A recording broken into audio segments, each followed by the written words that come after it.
আসসালামু আলাইকুম, আমি ফারজানা ফারিন পূর্ণিমা এসআইবিএল ফাউন্ডেশন হসপিটালে ইন্টার্ন ডায়েটিশিয়ান হিসেবে আছি। আজকে আমি কথা বলবো হার্ট অ্যাটাকের ঝুঁকি কমাতে কি কি খাবার খেতে পারি, মানে কোন খাবারগুলো আমাদের হার্ট অ্যাটাকের ঝুঁকিটা কমাতে সাহায্য করবে। প্রথমেই বলবো ওমেগা 3 সমৃদ্ধ খাবার, যেমন হচ্ছে ডিমের কুসুম, সামুদ্রিক মাছ, টুনা, স্যামন, সার্ডিন। এই ধরনের মাছগুলোতে অনেক পরিমাণে ওমেগা 3 থাকে, এগুলো হার্টের জন্য ভালো।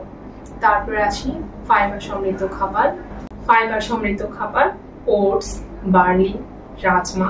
এই ধরনের খাবারগুলো হার্টের জন্য ভালো, স্বাস্থ্যকর।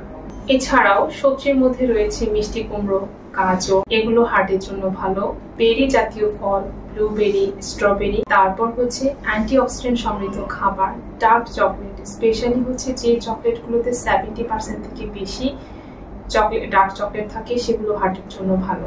বীজ বাদাম জাতীয় খাবার, যেমন চিয়া সিড, আখরোট, এগুলো হার্টের জন্য ভালো, এগুলো হেলদি ফ্যাট হিসেবে বিবেচিত। এছাড়াও অ্যাভোকাডোতে অনেক হেলদি ফ্যাট থাকে, যেটা হার্টের অ্যাটাকের ঝুঁকি কমাতে সাহায্য করে।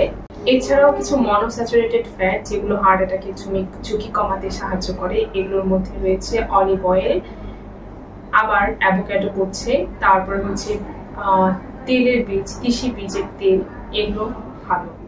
এবার আসি কিছু কিছু খাবার যেগুলো হার্ট অ্যাটাকের ঝুঁকি বাড়িয়ে দেয়, অর্থাৎ এই খাবারগুলো আমাদের যতটা সম্ভব কম পরিমাণে খাবার হিসেবে খাওয়া অথবা পরিহার করা উচিত। এই ধরনের খাবারগুলো হলো প্রসেসড ফুডগুলো, যেমন হচ্ছে স্যামন প্রসেসড, তারপর হচ্ছে গিয়ে সালামি, চিকেন সালামি, বিফ সালামি, সসেস। এই ধরনের আইটেমগুলো আমাদের কম খাওয়া উচিত বা পারলে পরিহার করা উচিত। এরপর হচ্ছে কোক, পেস্ট্রি, অতিরিক্ত চিনি জাতীয় খাবার, কিছু কিছু ফ্যাট যেমন হচ্ছে মার্জারিন, বনস্পতি ঘি, এগুলো অ্যাভয়েড করা উচিত। এছাড়াও হচ্ছে গিয়ে আমাদের চিপস, তারপর হচ্ছে প্যাকেটজাত পণ্যগুলো অ্যাভয়েড করলে হৃদরোগের ঝুঁকি আশা করি কম থাকবে।